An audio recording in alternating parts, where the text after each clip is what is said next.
वार्षिक फुटवेयर मेले India international footwear fair 2023 के 7वें संस्करण का भव्य समापन।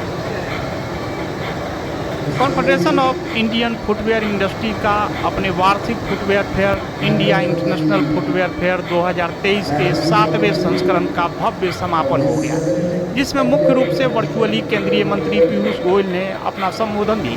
दिल्ली से डेली न्यूज ऑनलाइन.in के लिए कुलवंत कौर के साथ बंसी लाल की रिपोर्ट देखिए।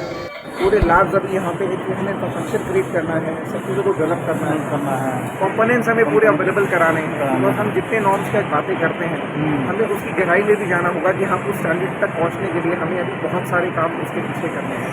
तो हमारी सरकार से भी हाथ जोड़ के प्रार्थना यही है कि साथ में हम सब मिलकर काम करें और जो समय है इसको धीरे धीरे हम और काम को इसके क्वालिटी नॉर्म्स के हम आगे बढ़ें। आज आपकी कंपनी को अवार्ड भी मिला है 10 बार, तो कैसा लगता है जब अवार्ड मिलता है और इतने बड़े ओकेजन पर जब वो चीज़ें आती हैं? ऐसा है, देखिए कंपनी की परफॉर्मेंस सामने आती है, ये तो एक बहुत एक खुशी की बात है और जायज़ है, खुशी सबको है। हमारी पूरी टीम को भी खुशी है कि आज इस इतने बड़े शो में हमें अपने केमिकल सेक्टर में हमें गोल्ड अवार्ड मिला है। इसके लिए ITPO को और CP को तहे दिल से धन्यवाद कि उन्होंने हमें इस काबिल समझा कि हम इस अवार्ड के हकदार हैं। अगर मैं अपने अलाइड सेक्टर की बात करूँ, GST आने से बहुत ही सिम्प्लिफिकेशन हुआ है। पहले एक्साइज ड्यूटी थी, हमें वैट था, कई तरह के टैक्सेस थे जो इम्प्लीमेंट होते थे। GST आने से ठीक है, शुरुआत में थोड़ी प्रॉब्लम्स थी, बिकॉज हम कभी भी कोई चीज़ की तरफ जाते हैं तो वो ट्रांजिशन फेज होता है, जर्नी है ये, इसको धीरे धीरे आगे कवर करनी है। आज हम अगर GST की बात बोलें तो इंडिया में एक बहुत अच्छा मॉडल GST का खड़ा है, जिसको बाहर के भी कई मुल्क अडॉप्ट करने के लिए तत्पर है और ऐसा सुनने में है काफ़ी कंट्रीज इंडिया के इस मॉडल को फॉलो कर रही है। GST आने से बहुत ज़्यादा सिंप्लीफिकेशन हुआ है, सिंप्लीफाई हुई है चीज़ें, रिटर्न बहुत सिंप्लीफाई है, बिजनेस बहुत सिंप्लीफाई है। जस्ट और क्लिक ऑफ अ बटन आपके इन्वॉइसेस जनरेट हो रहे हैं, आपका ई-इन्वॉइसिंग है, तो और ई-इन्वॉइस भी अपने आप में एक बहुत बड़ा गेम चेंजर है। Thank you sir, thank you. जी, उनकी बड़ी समस्याएं हैं, उसको आप कैसे? देखिए, ये इंडस्ट्री फैशन बेस्ड इंडस्ट्री है और सीजनल बेस्ड इंडस्ट्री होती है। सर्दी में जो माल बिकता है वो कम से कम 6 महीने 8 महीने पहले डिजाइनिंग होके, टेस्ट सैम्पलिंग होके, स्टॉक होके मार्केट में आता है। तो हमारे पास में 8 महीने से 10 महीने की साइकिल टाइम होता है। ये स्टैंडर्ड्स जो आ रहे हैं, इंडस्ट्री में कोई भी ये नहीं कह रहा कि हमें इससे ऑब्जेक्शन है। हम सिर्फ ये कह रहे हैं कि इसका जो रास्ता निकले वो रास्ता व्यवहारिक हो, इसमें इंडस्ट्री भी बची रहे और सरकार की जो मंशा है एक ग्राहक को अच्छी चीज़ देने की, उसके प्रति हम भी बाध्य हैं। आप एक बात समझिए कि आपको एक जूता चाहिए, बाज़ार में आपने एक जैसे कोल्हापुरी चप्पल खरीदी, अब जो कोल्हापुरी चप्पल बना रहे हैं सदियों से बनाते आ रहे हैं। आपको पता है कि हमारी इंडस्ट्री चमड़े का काम, ये काम एक पर्टिकुलर लोगों द्वारा किया जाता है, पर्टिकुलर जगह में किया जाता है। उन सबको साथ लेके चलना होगा। पूरे देश में हमें ट्रेनिंग करनी होगी, अवेयरनेस कैंप्स करने होंगे और लोगों को बताना होगा इसके फ़ायदे के लिए। आपको सुन के ताज्जुब होगा कि 125 करोड़ लोगों के लिए 250 करोड़ जोड़ियाँ जो बन रही हैं, उन जोड़ियों को बनाने वाले कारीगर कितने लाखों में हैं। कितनी बड़ी ये इंडस्ट्री है, सदियों से बरसों से करी आ रही चलती हुई इंडस्ट्री है। उसके लाखों लोगों को ट्रेन करना, लेबोरेटरी सेटअप करना, तैयार करना, उस स्टॉक को बेचना और सबसे बड़ी बात यह है कि उसके लिए ट्रेंड मैन पावर चाहिए, रॉ मटेरियल चाहिए, टेस्टिंग की मशीनें चाहिए, उसको लागू करने के लिए सिस्टम का पूरा रोबस्ट होना चाहिए। हम एज ए इंडस्ट्री ये कह रहे हैं कि हम सरकार की मंशा, आदरणीय प्रधानमंत्री जी का जो मिशन है और हमारे जो यशस्वी कॉमर्स मिनिस्टर हैं पीयूष गोयल जी, जो कि बहुत डायनेमिक और खुद सब चीज़ें समझते हैं, हम उनसे ये कहना चाहते हैं कि सर, हम हैं डोमेस्टिक मैन्युफैक्चरर, हम इम्पोर्टर नहीं हैं। आप हमारे साथ हमारी बात को सुने और उन्होंने आज आपके सामने आश्वासन भी दिया कि आपकी क्या जेन्युइन समस्या है उसको कहिए। हम वही कहना चाहते हैं, स्टॉक के लिए हमें एग्जेम्पशन देना पड़ेगा, क्योंकि आप समझिए कि रॉ मटेरियल का कहीं से विदेश से चल के आना, यहाँ पर बनने के बाद में डिस्ट्रीब्यूशन चैनल में जाना, ये पूरी लंबी प्रक्रिया है। इसका एक सिस्टम बनेगा और हम उसके हिसाब से बिल्कुल खुशी से तैयार हैं। और इसमें मेरा एक छोटा सा निवेदन बोले जी।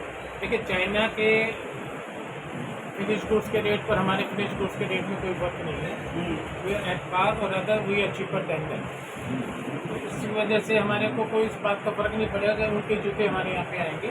आज जो कुछ भी इम्पोर्ट होकर शूज आते हैं वो मल्टीनेशनल कंपनी जैसे नाइकी, रिबॉक और स्केचर एक्सेट्रा उन्हीं के जूते आते हैं। अगर टोटल इम्पोर्ट ऑफ इंडिया देखते हैं उसमें 80% by value is for those MNC company and hardly 20% is for the other people. Asia Pacific जो है 20%। नौशाद जी, थोड़ा 3 दिन का जो फेयर रहा उसके बारे में बताइए, क्या आप क्या सफल रहे आपके साथ वो आपका फेयर था, उसके बारे में। नॉर्मली इंटरनेशनल ये जैसा इंटरनेशनल फेयर वो 6 महीने के पहले बुकिंग होता है और ये प्लानिंग बहुत पहले होता है। ये बार जब कंस्ट्रक्शन चालू था इसलिए हमारे ये बुकिंग चालू करने के लिए सिर्फ 1 महीने पहले चालू किया, बहुत लेट हो गया। नॉर्मली ऐसा करेगा तो एक्सिबिशन इतना सक्सेस नहीं होता है। फिर भी फर्स्ट पहला दिन 4-5 आवर्स में 90% बुकिंग हो गया और हमको एडिशनल स्पेस ढूंढना पड़ा और ये पिछले साल से 50% ज़्यादा स्पेस किया है, फिर भी वो पूरा हो गया। तो अगला साल हमको बहुत बड़ा एक्सपेक्ट करना है। तो आज लास्ट डे है, normally any exhibition last day lunch के बाद एक्सिबिशन पैकिंग खाली करने के लिए अभी आप देख लीजिए ये पूरा लाइव है। अभी भी विजिटर्स आता है एक्सिबिशन में, स्टॉल्स फुल है। तो ये इंडस्ट्री का ग्रोथ का पोटेंशियल दिखता है। क्या सरकार से आपको क्या उम्मीदें हैं, क्योंकि गवर्नमेंट ने लागू किया है। अभी अपने मंत्री जी ने भी उसकी बात करी थी, लेकिन मंत्री जी ने कोई आश्वासन नहीं दिया। लेकिन आपको ये कहा है कि हमें कुछ समस्याएं बताएं अपनी, लेकिन टाइम नहीं दे रहे हैं। So BIS गवर्नमेंट का इंटेंशन हम मानता है, we appreciate the intention and we support the intention. लेकिन जब BIS इम्प्लीमेंट करता है जो there are 2 types of footwear, one is safety shoes, industrial goods and uniform shoes and performance footwear. तो उसी के लिए पहले भी स्टैंडर्ड था, मैंडेटरी नहीं था लेकिन स्टैंडर्ड था। लेकिन जो BIS कमेटी में पूरा ये जूता बनाता है उसका आदमी का रिप्रेजेंटेशन है। एक जनरल पर्पज शू मैन्युफैक्चरिंग वाले का प्रॉपर रिप्रेजेंटेशन उसी में नहीं था। तो इसलिए हम बात करके ये साल फरवरी में हमको 3 आदमी रिप्रेजेंटेशन मिला है। ये दोनों हमारे BIS का कमेटी में सिटी का रिप्रेजेंटेटिव है। लेकिन ये BIS मैंडेटरी करने के पहले कैटेगरी बनना है, कैटेगराइजेशन कमेटी बनना है, लेकिन वो नहीं था। अभी कैटेगरी कमेटी अभी बनाया, लेकिन उसका मीटिंग अभी चालू होना है। और ये कैटेगरी बनने के बाद हर एक कैटेगरी के लिए सिंप्लीफाइड, इम्प्लीमेंटेबल, प्रैक्टिकेबल स्टैंडर्ड चाहिए। बाटा इंडिया से बाटा इंडिया तो गवर्नमेंट का अपना इनिशिएटिव है, उस पर भी कहीं ना कहीं इसका फ़र्क पड़ रहा है। डेफिनेटली फ़र्क तो पड़ेगा, बिकॉज हम लोग इसी देश में हैं। 100% हम लोग जो करते हैं बहुत सारा चीज़ इस जो क्वालिटी कंट्रोल ऑर्डर इसमें तो बहुत ही फ़र्क पड़ेगा, बिकॉज बीइंग द लार्जेस्ट